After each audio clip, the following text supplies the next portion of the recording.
안녕하세요. 인스타 성형외과 대표원장 김명철입니다. 여러분 반갑습니다.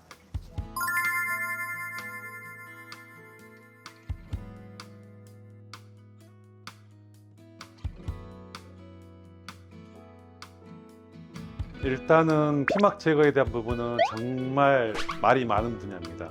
특히 우리 일반 환자분들 같은 경우에는 너무나도 말이 많고 카페 또는 다른 유튜브 상에서 또는 다른 원장 의료진의 얘기들이 또 해외 의료진들의 얘기도 너무 다르고, 일단 결론부터 말씀드리자면 아주 특별한 경우를 제외하고는 피막은 손대지 않습니다. 특히 정상적인 피막, 아주 종이장 같이 얇고 우리가 피막 구축이 오지 않은 정상적인 피막은 굳이 건들 필요가 없습니다. 정상적인 피막은 실제 정상 조직과 피막 사이를 분리시키기도 어려워요. 네. 아주 피막 구축이 심한 경우는 두껍기 때문에 분리하기도 오히려 더 낫습니다. 너무 얇으면 오히려 일반 정상 조직 손상이 더 많이 생기고요. 그 다음에 여러 가지 문제점들이 발생할 수 있기 때문에 정상적으로 우리가 피막이 있는 경우에 무조건 제거하지는 않는다. 그리고 제거해봤자 환자분들에게 큰 어떤 메리트가 없다는 건 여러분들이 잘 아셔야 될 거고요. 특히나 요즘에 이제 림프종과 관련된 얘기들이 많죠. 피막이 남겨졌을 때 림프종이 발생하냐 안 하냐 이런 부분들이 있는데요. 피막을 남겨놓나 안 남겨놓나 아무 상관이 없다는 게 다 발표가 된 사항이고요. 또 실제적으로 재작년에 우리가 이제 미국 성형외과 의사협회에서 나와 있던 논문에서 다 나와 있는 내용입니다. 그래서 실제적으로 문제가 있는 경우에 피막을 제거하는 경우가 많고, 특히 우리가 이제 림프종의 어떤 위험성이 없다고 했을 때도 피막을 제거하는 이유는 거의 유선 조직이 없는데 피막이 굉장히 두껍게 있는 사람들이 있어요. 그런 분들은요, 보형물 제거했을 때 피부가 되게 얇아져 있는 상황에서 이 두꺼운 피막이 밖에서 만져져요. 어떤 덩어리라든지 어떤 딱딱한 결절같이 만져지기 때문에 이런 부분들이 차후에 어떤 불만족스러운 부분이 될 수 있기 때문에 이런 경우에는 이제 피막을 제거합니다. 특히 두꺼워져 있고 실제적으로 어떤 문제가 될 수 있는 부분들 위주로 피막을 제거를 하는 거고요. 그렇지 않는다면은 굳이 그렇게 할 필요가 없습니다.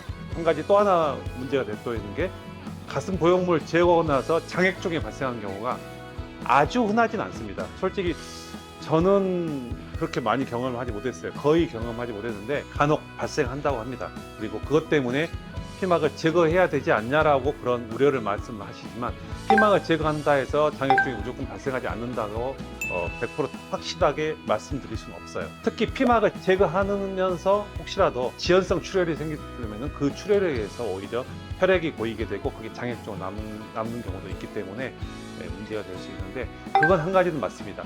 가슴 보형물이 크게 늘수면 늘수록 당연히 포켓이 크고 남아있는 보형물 제거하고 나서 남아있는 빈 공간은 크죠. 소위 말해서 데드 스페이스, 죽어있는 공간이 크기 때문에 죽어있는 공간이 크면 차후에 그 공간으로 삼출물이 고일 수 있는 확률은 당연히 더 올라가게 되죠.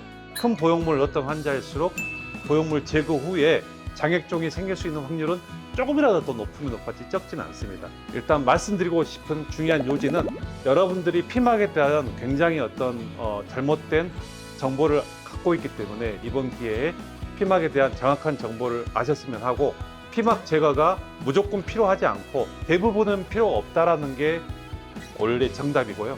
정말 특별한 경우에만 피막 제거를 해서 조금 도움이 되는 거고, 피막 제거 자체가 림프종의 발생을 떨어뜨린다, 위험성을 낮춘다라는 단 한 가지의 증거도 없다는 점은 여러분들이 잘 인지를 해주셨으면 감사하겠습니다.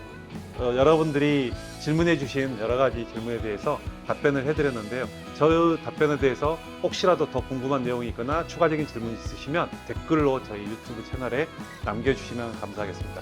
또 가슴 성형과 관련된 모든 질문들은 저희 병원 홈페이지나 카페에 또 질문을 달아주시면 제가 성실히 답변을 해드리도록 하겠습니다. 감사합니다.